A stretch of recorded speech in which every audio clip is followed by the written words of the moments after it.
Hello everyone, here I have the Volvo EX30 and today I want to look at the light illumination outside of the car, inside of the car, and then we're gonna drive a bit, see how the light is, and then of course we have to test the auto high beams. Let's start with the outside. When you get close to the car unlocks, and then there's a welcome light that comes out of the mirror. It doesn't project any logo or anything, but it brightens up that you can see where the car is and everything. There is no light on the door handles or anything. The light goes on of course as well, and the only other light outside is the charging light. So if you're not charging, this is white, and when it's charging it's blinking green. In the trunk we have one little light here on the left, not very strong, doesn't illuminate the trunk extremely strong. There is no light on top. To the back, only your trunk closing button. The front doesn't have a light. On the rear seats you have two lights up there, on each side one, and I thought they would be a bit too dark, but it looks very nice illuminated in there. There is no ambient light indoors, that's just in the front, and the only thing illuminated here in the back are the window openers. And even the lights are, by the way, always on this side. It doesn't matter if you have a panoramic roof or not. In the front it's the same thing. We have two lights up there, and again they look tiny, but they illuminate okay. I'm fine with it. Then you have your ambient light that you can switch to different colors, and it can be white as well. And the only thing that you can else adjust in the settings is the illumination of the buttons here. It can be darker. And then of course if the screen is dark mode or bright mode, but in night it's always in dark. Let's look at our light settings. You have a shortcut where you can just see the main light switches. But if you want more settings, then you have to go into control, and then there's light. And what you can do is you can adjust the brightness of the screen, and if it's always dark or in auto where it switches by itself. And what's interesting, the light switches on earlier, then this screen goes into dark, which is weird. And then if you want to switch the light, you have to press OK that you want to select this. It doesn't do it automatically. That's weird. Then you have your fog lights here. You can adjust the light so you can put it down. Every time you have to press OK. So I can put it down on the bottom. No? Or on the top. Nah. The buttons don't work that well. And then inside, the ambient light can be just white or a color, and we're gonna go through it in a second. This is then the welcome light, and you can turn on the light of course here, and you can turn it on up here in the front too, but not all of it, just one. If you want to do that, you have to go in here, which is weird. And then you can adjust the brightness of the buttons.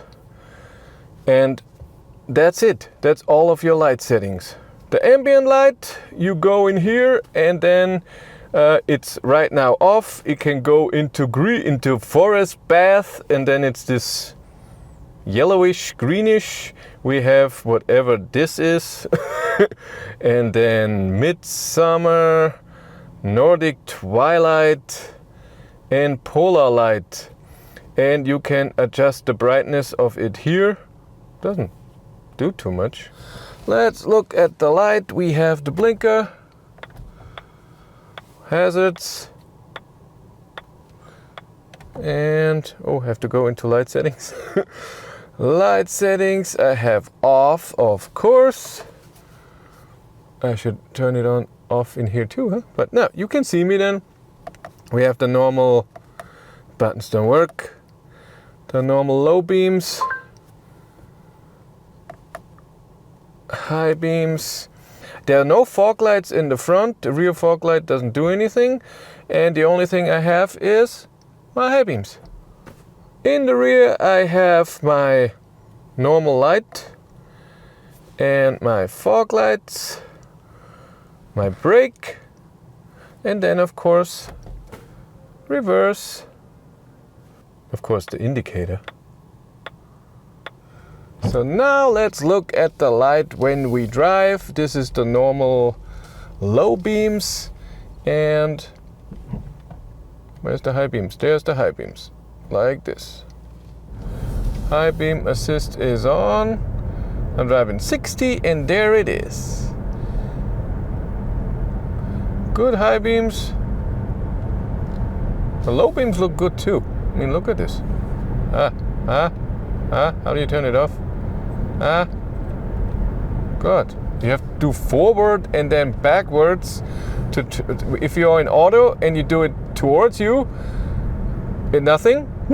If you do it away, then the high beams are on, and then do it again. And then you have to push it towards you.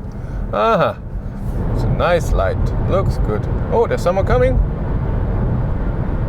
Yeah. Ooh, it turns off fast and turns back on fast. That is nice. That is a good auto high beam.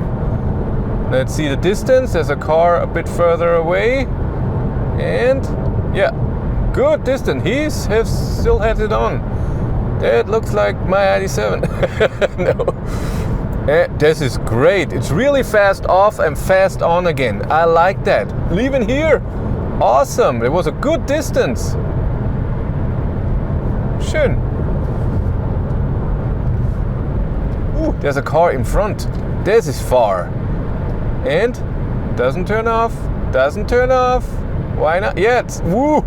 That's not the biggest distance, but I have seen that with most other cars. Only BMW can do that on a very long distance. What I see with the high beam is that it's very high, and so signs like this, so traffic signs, are very, very bright because it's lighting up to the sky. Wow, they're really bright. This is a bit not so nice to the eyes, but it turns off so quickly if the distance is not extreme, and it turns on quickly.